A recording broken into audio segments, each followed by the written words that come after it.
let's create a rigid body. So to make a rigid body, let's first make the floor for it. So Shift A, mesh plane, S, scale it out, GZ.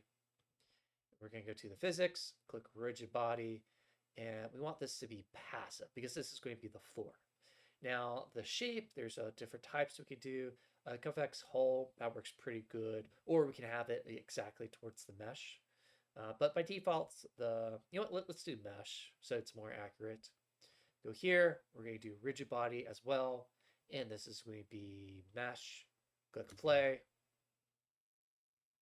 and there we go. So we have the cube, and it's acting as a block. So we can do some pretty cool stuff. So let's do Shift D, Shift D, Shift D, hit play. So this is how we can do a very basic, rigid body simulation. So we can do a surface response. Let's do friction. Let's say as 1. Go back here. And you can see it kind of helped a little bit. But this is the basic rigid body. No, 1, 2, 3, 1, 2, 3. Now let's say we want to actually make this into like a chain link. So let's just do G, move this guy over, G, move this guy over, G, move this guy over. What we now want to do is we want to add a empty, Shift A. We're going to do empty, planes axis, G, move it here, Shift D, Shift D, Shift D. We're going to go here and we want to add a rigid body constraint. So this is the first, this is the second. So we're going to go here. Now you can click the little eyedropper in order to select the one you actually want.